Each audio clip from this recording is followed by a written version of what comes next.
It's happening. Hello, you beautiful people. Today is day 144 of Office Hours. That is the fandom-wide check-in, where we go out across all 5 nations. I'm talking about Modern Rogue. I'm talking about Scam School. I'm talking about X.com. I'm talking about, God help me, LinkedIn.com. And of course, Twitch.tv/NightAttack. Hello, beautiful people. I'm Brian Brushwood. If you're new around here, hello. I'm Brian Brushwood, the internet's older brother. And whoo boy, I've seen some shit. But the thing that put me on the map was a little show called Scam School back in the day. Scam School was the only show dedicated to social engineering at the bar and on the street. And therefore, we keep its memory alive in the wave of entropy. AI-filled gray goo is deciding that everything old must be forgotten. And I say, nay, my friends. Some of the classics are worth a revisit. And so we continue our trek through Scam School, where Scam School was the only show dedicated to social engineering at the bar and on the street. Scam School is the only show dedicated to social engineering at the bar and on the street. These beautiful, fine folks right over here are the elite ones, the real folks, the hardcores, the Diamond Club. As you know, diamonds ain't nothing but carbon, forged under immense pressure, forced to crystallize, and they become the hardest thing on the planet. Oh no, I'm not streaming to the right channels. Well, that's too bad.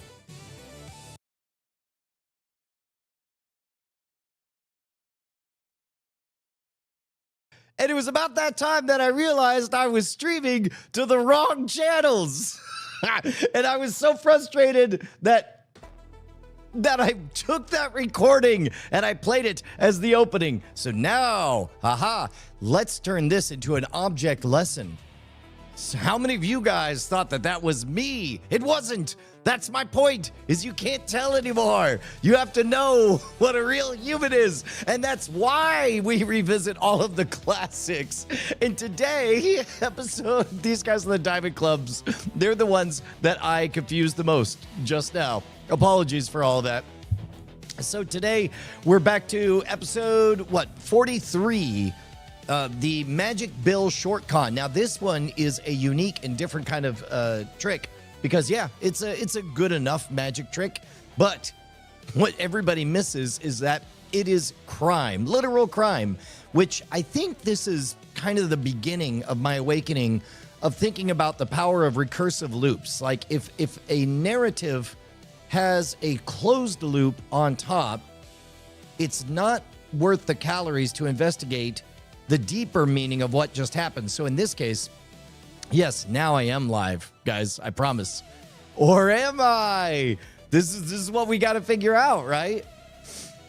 So in this case, you'll notice that there's a closed loop of a magic trick, but narratively, there's a full-on theft happening beneath the surface. We'll watch the entire episode, and then we'll talk about exactly why. We'll break it down. Make sure to put your comments into the chat room, and then we will figure out. You'll get lots of inside sauce as soon as we're done watching the entirety of the program, which is happening right now. This episode of Scam School brought to you by Netflix.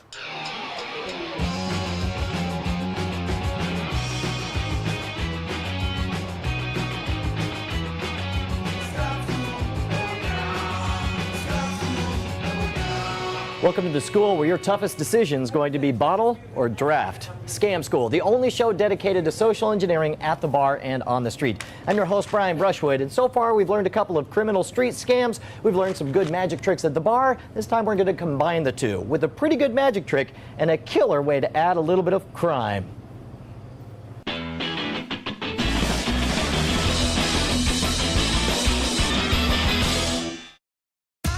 How's it going, Louise? I'm Brian. How are you doing? I'm good, thanks. I gotta tell you, Okay. I know a very, very good magic trick. Oh, yeah? I don't know if you're prepared for how good this is. Yeah, for trying it. But we need, now I'm gonna ask something a little bit unconventional. We need something worth of value to make this interesting. Do you have 20 bucks on you? Get it.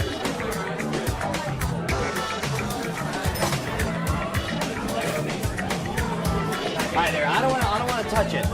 We want to make sure that it's yours though, so I want you to write your name across the front there.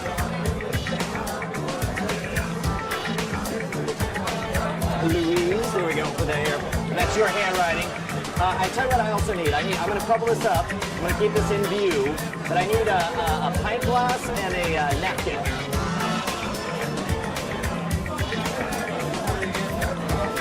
Wonderful. Now here's what we're going to do. I want you to take this up. Well, actually, we'll just wrap it up in this pint glass. In this guy right here. And here's, I'm going to do it. Every good magic trick, you got to make something vanish and then come back. Okay, let's go. You're watching very closely, right? Hold on. I'm going to make it vanish. Wait a minute. Wait a minute. Ah, here we go. All right, hold on. Now this is all, that's just an illusion. Hold on, we got it. It's a very convincing illusion. A lot of people think that their bill is actually burning up in there. But don't worry. Maybe I shouldn't have asked for a pint glass. Maybe I should have asked for a, there we go. Ah! Wait for it.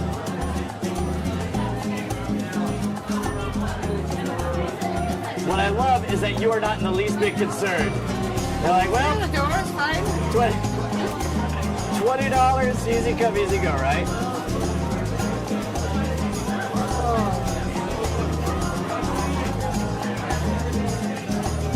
Are you ready? Here's the big finale. Just like that, your $20 is gone. Don't you have to tip me then? You're like, wow, Brian, that is a really shitty trick. No, but it actually gets better. Are you ready? To be honest, these ashes, Oh, sorry.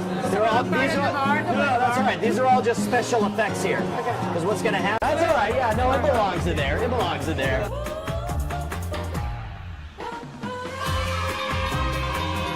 To Louise and the magic trick.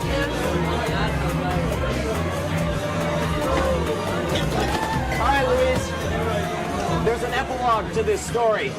Because the trick I pulled was not to make your 20 vanish here and appear over there. The trick I pulled was to rob this bar of $20. Because what happens is your 20 comes out of the register, right? Goes into my hands, you sign it. I do a little switcheroo, swapping a 20 for a $1 bill. The 20 gets hanged up behind my back to my associate, Mike. He runs down and spends it down there. Now that does get it back in the register. But what it also does, you forget that in the register. But what it also does, you forget that he gets the change from that 20 and the value of the drink he bought. So he actually comes up $20 ahead. Now, theoretically, you can do this with a $100 bill, but personally, I think 100 is a little too conspicuous. I think people get wise to, hey, what's this 100 with my other bartender's name written across the front? But it works pretty well with the $20 bill, and you did a great job. Appreciate it, Louise. I owe you $20. I'll get that back to you. You can tip me, I'll give 100, Phil. Yeah, I'll give you 100. Why not? You gave me a Jaeger. That works out good. There's a ton that I love about this scam. The fact that it's a trick wrapped up in a scam, wrapped up in a magic trick. The fact that the setup is so elegant, that the takedown is so perfect. It only has one little problem, and that it's illegal. So unfortunately, all of the previous was for intellectual purposes only. Let's talk about some homework. So we continue your graduate course on scamology through Netflix by watching Matchstick Men, starring Nicolas Cage. This one came out a few years ago, and I liked it quite a bit. I think it's one of the more underrated con man films out there. A lot of insight into how cons work. It's a very long con that they work. You do get to learn some short-term lottery cons as well during Matchstick Men. I like that one quite a bit. By the way, if you don't have Netflix, here's what you're going to do. The Netflix plans start from $4.99. As a new member, you get a no-risk 2-week free trial membership. Check it out at www.netflix.com. All right. They're not paying for this, so I'm not going to promote a service that they don't have anymore. Or maybe they do. I don't even know.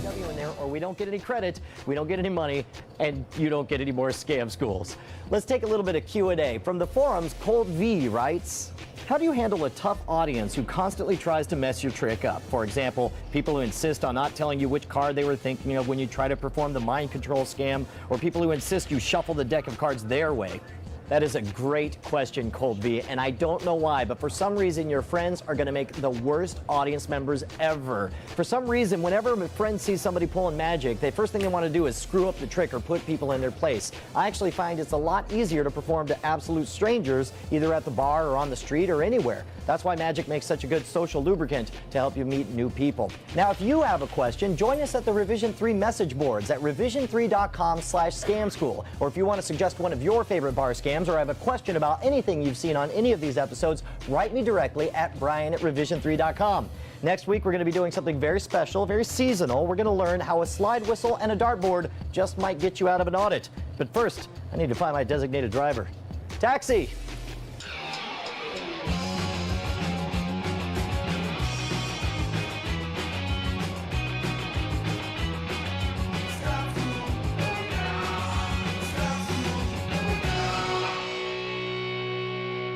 Catch me in your hometown. Now you can get live updates about Scam School meetups, follow my tour schedule, and join live online practice sessions by following me, Brian Brushwood, on Twitter. Okay, this will be an interesting Scam School, guys. Partly because first time I opened with a recorded cold open, which makes me almost wonder. I don't know. No, I like it being live. It's pretty electric and hard to do the cold open live on these. In the middle of this, if you guys are watching on, I don't know, in vaudeville where you guys are catching it, but there was a brief moment that we seem to have lagged out at the conclusion of the trick. But there's so many proto moments that are happening there. First of all, this is definitely the first shoot that Mike Galante, Captain MG, was out with me. And if you watch it, knowing what's happening, it's pretty apparent. You get to see a proto version of what eventually would become my favorite stuff, which is the idea of destroying a bill to ashes and calling it a vanish. I think was ultimately instrumental. That's what led to the version of it that I did on Penn & Teller's Fool Us. I think at this time I was tinkering around with it being a time machine thing where a borrowed bill would burst into flames and I would say, your bill is vanished. It is now history. And then it would come back from the future. That's all fine. But in this case, there's a couple of, you can tell I'm a bit out of my comfort zone, but watch all of this knowing that what I'm doing is, well, here, we'll go ahead and mute this. There we go. So in this case, you can see Mike is malingering here in the back, just sort of waiting. And then we get to the part where we start with the vanish. There we go. Now, you'll notice what I liked about this is when I asked for a 20, I didn't prime her to get it from the till. You could see on her face that she's working it out like, well, I'll just get one from the till and we'll figure it out. And part of that, of course, is because the TV cameras are rolling. And in this case, you could tell that I definitely had not thought about the fire aspect of things. Not the least of which is the fact that I think San Francisco's had some significant fires. So I'm definitely playing fast and loose with just a giant conflagration in the middle of the bar. There you go. Did you guys see Captain MG walk behind? So in this case, I'm holding it out the whole time. My hand goes down. You can see me grab the alternate. I do the swap, and I just set it behind me. There's Captain MG walking past, and he just goes and spends it.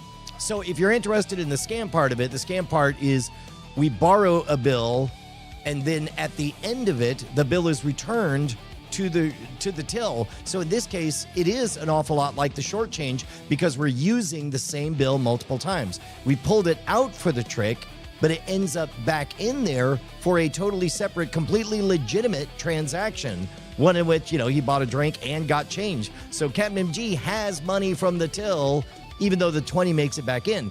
But humans can only handle so many recursive layers before it begins to feel taxing. And in this case, we close the loop very quickly, and as a result, you're like, that's a fine magic trick. Man, I really hope all of that middle stuff shows up in the live feeds. But isn't that wild that it just feels like an innocuous trick, but literal money is being stolen as a result?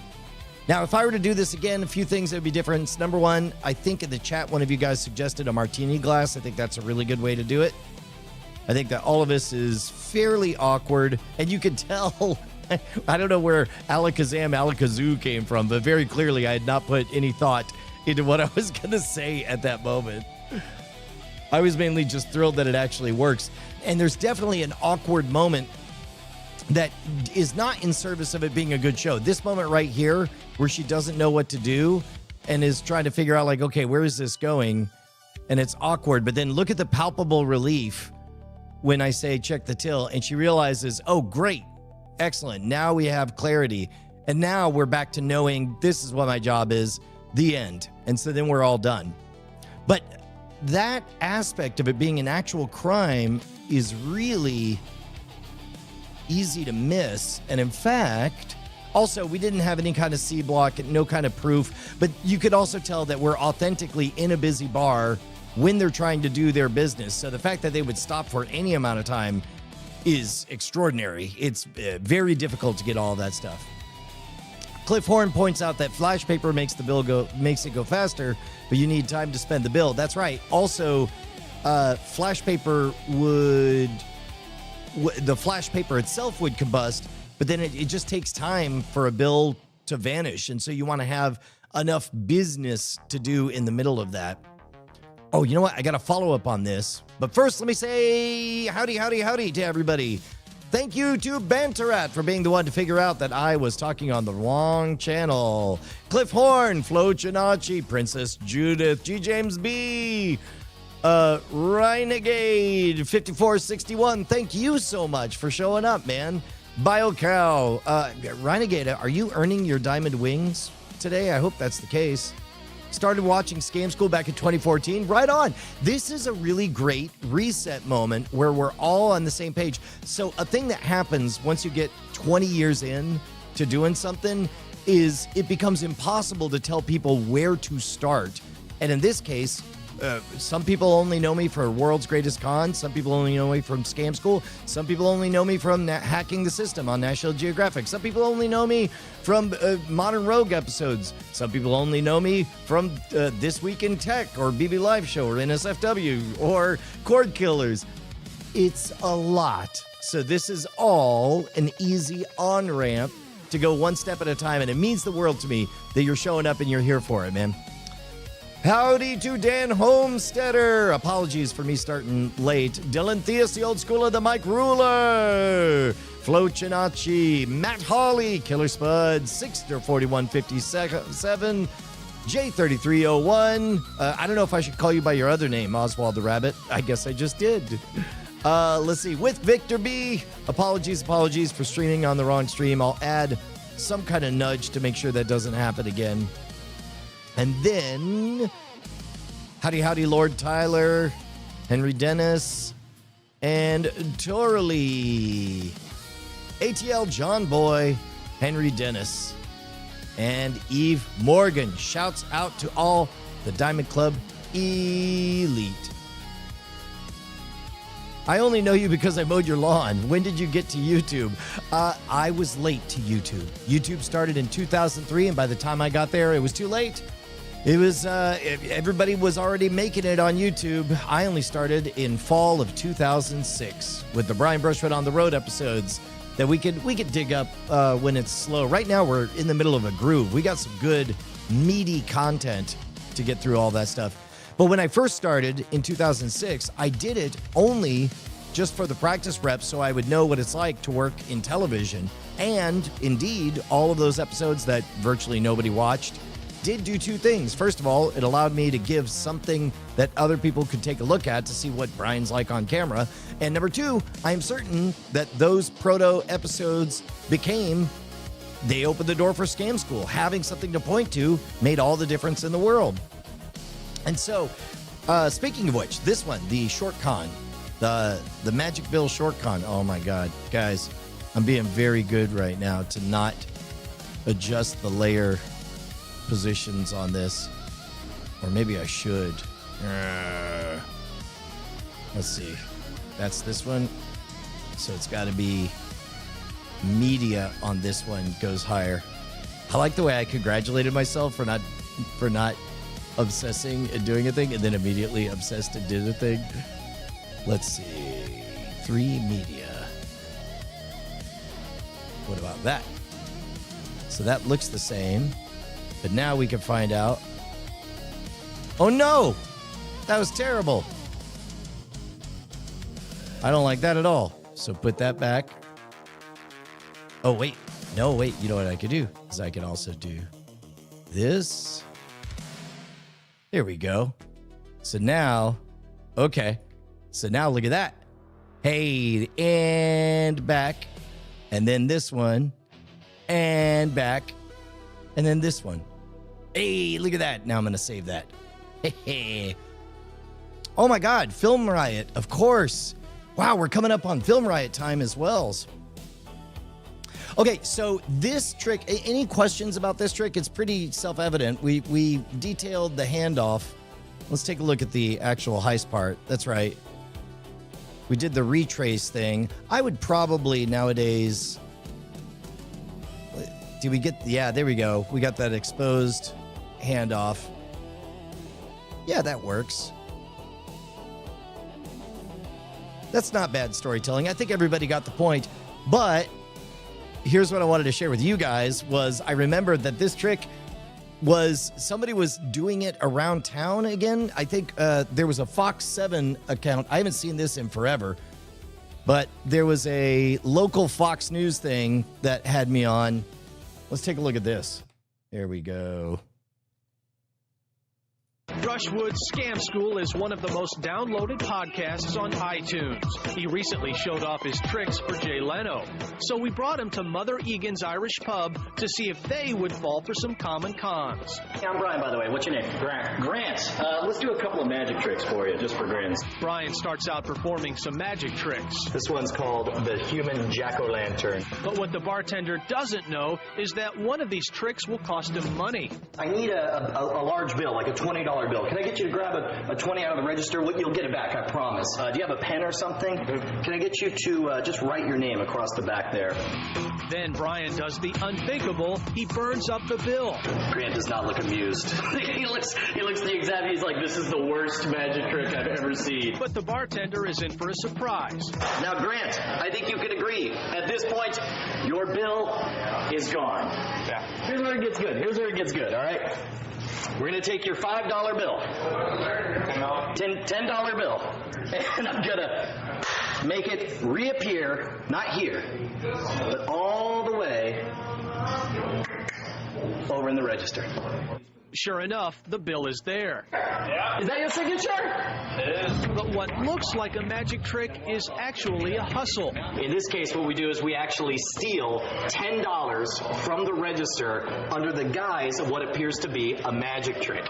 Here's how. Before he even starts, Brian places a crumpled $1 bill in his lap just out of sight. When our bartender gives him a 10 with his signature on it, Brian switches them out. And then all you need to do is just do a simple switch like that. And check out what he does with the 10.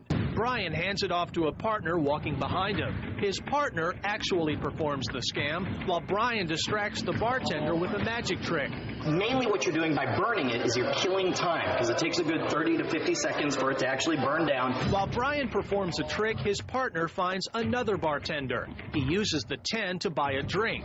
It goes back in the register, and Brian's partner pockets $8 in change. He's getting the change out of the register for the bill, all on the pub's dime. Grant was impressed. That was pretty good. But we're not done with Grant yet. Brian showed us another scam often seen on 6th Street called the short change. Hey, how much for a Guinness? $4. $4? Let me get a Guinness from you. After he pays, Brian asks to exchange some bills. While I got you over there, actually, I'm trying to get rid of, I got a ton of ones here. I tell you what, can I get a 10 for all those? The bartender realizes Brian only gave him $9. He's short by $1. I'm short one?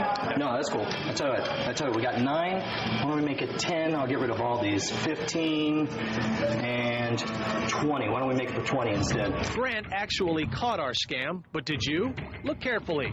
Brian wants to exchange a bunch of ones for a 10. While the bartender counts the ones, Brian pockets the 10. But the ones come up short, so Brian proposes a whole new exchange. This time, using the very $10 bill he just pocketed. The 10 that actually belongs to the bar. Whatever it is, the distraction of something being wrong with the ones allows me to use those bills a second time for a second transaction. In this case, we handed him the 9, I took the 10 went right into my pocket. He said this is only $9. I said let me add 1 and 10 more to make it 20. Grant caught it, but remember, he knew we were demonstrating a scam. In a dark, busy bar at night, it's easy to get distracted. Bars are the perfect place because you've got alcohol keeping everybody inebriated and you have lots of money in the register. That's why scam artists love hanging out in bars. Bushwood says in a money exchange, never open the register until you've counted the customer's cash first. The lesson is, again, never let money come out of the register until you have the count verified. And never perform 2 exchanges at the same time. Good advice to help you crack the cons. Chris Coffey, 7 on your side. Yeah. So wow, that was an abrupt ending. I was not ready for that. Ha! Yeah. So in that case, that was a bold segment to try to do 2 recursive loop explanations of short changes. But I thought he did a good enough job. I don't know that anybody ended up better protected at the end of having watched that, but that was a fine demonstration of local magician Brian Brushwood's abilities to scam. Let's see, Sixter4157 says, sometimes I want to ask the cashier if I can give him a 1 when I'm getting 4 ones back in change to get 5, but I always feel like I'm doing a short change and stay silent. I find myself doing the exact same thing. That's exactly where we are. All right, let's take a look at, place your bets. Place your bets. This episode was posted 16 years ago. How many views do we think we got? Because the short change one, I think, had a lot. There's one of those, I think the one yesterday, the strength school one, had 250,000 views. So Princess Judith is taking the low end at 7,000. BioCow says 134,000. Oh yeah, it's Adam, says 6,500. J3301 says 88,000. Let's take a look. 69 views, nice. All right, here we go. And the answer is 14,000. How about that? Interesting. Okay, so now let's, I wonder how many comments. We only have 14 comments here. I'm going to give you guys the URL. If you're new here, a game we like to play is to send a wave of surreal positivity. So what we'll do is all of us are going to reply to these comments with positive vibes, and even though they're years late. So there you go, 15 years later.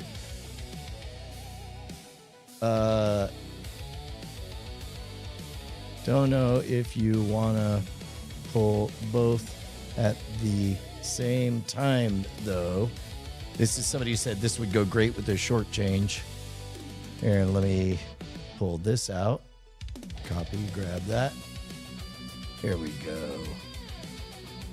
Judith Opdeek, 3 years ago. This is a unique episode to me in that it's literally crime, but magically. So it really only suits this early form scam school. Yep. Daniel says, I saw the switch, but wow, right? And that was 10 years ago. I'm going to use this, he says. Please don't. LOL. The Faith of Magic, 13 years ago, says, I'm going to use this. I wonder what the Faith of Magic is up to these days. Training to be the best and inspire others to do the same. Okay.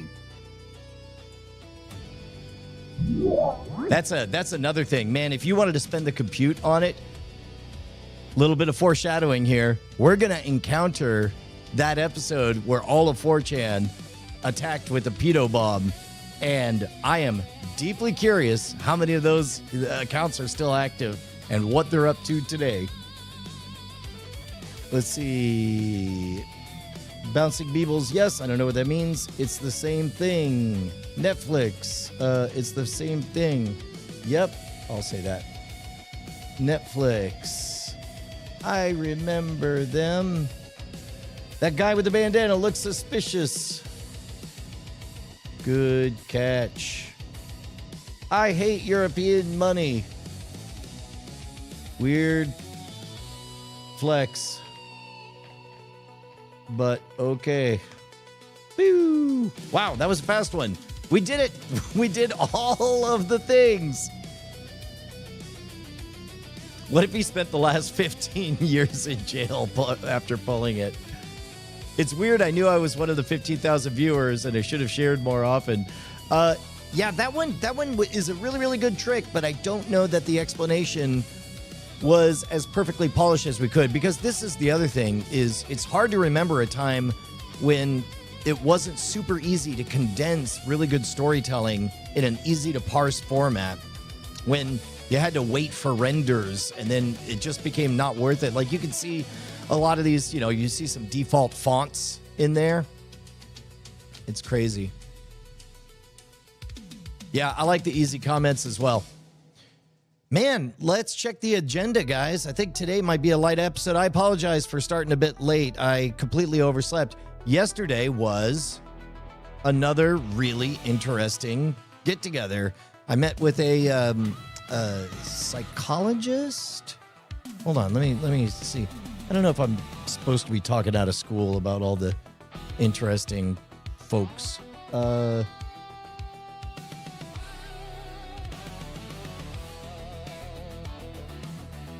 Yeah. Okay.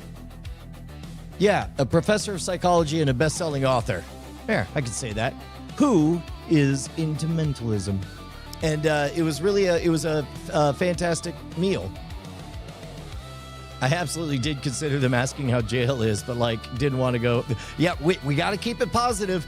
Look, man, divisive is cheap. Here's the funny part. This is what I love about this as a bit of performance art, is quite simply, we're at a phase now where the most punk rock thing you could do is be unambiguously and consistently, persistently positive. That is hard. It is hard to be kind. And that is why I suddenly find it not suddenly, I've always found it interesting, but it's interesting that right now is the time when everybody is reasonably pretty scared for very good reasons. A lot of interesting things are flipping upside down. First it was car school yesterday, now it's therapy school. Yeah, pretty much. Welcome to the brain of Brian Brushwood, people. Decency is the new punk. I love that. That's great. Okay, so looking at the agenda, the car's fixed. I am very, very glad that yesterday we watched that video and I saw what a giant pain in the butt it was going to be to remove the wheel and put that battery in from upside down. So luckily, it turns out that a mechanic has all the tools to do that very quickly. So the car's fixed now. And so now the question is, what next? Tomorrow, let's talk about the shoe control system. That is coming along nicely. There we go. So we got these clips here. Right now, this is a clip on a clip, and then it's just taped on there. What we have coming in the mail are, we talked about those flick clips that we bought. I 3D printed. Boy, I don't know why I'm zooming out on that. Let's come on back. Come on back, you. Come home. Why you got to be so far out there? We 3D printed the buttons on there, and I think these guys are going to show up just fine. The range is great, and the flicks reliably works, and now I get to start demoing. I think that, to be honest, guys, I think that if this works out the way I want it to, other people will want to steal it. There's a lot of things that I think folks are going to want to steal. One of which is Everybody is always surprised by the telestrator stuff that I do. And I started doing it on Zoom last year, but now, I mean, I just love the way... What?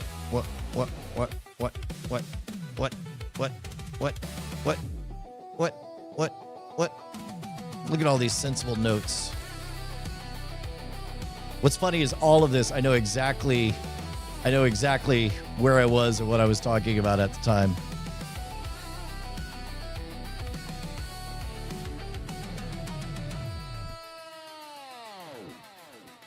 Should learn how to do actual calligraphy. That'd be fun.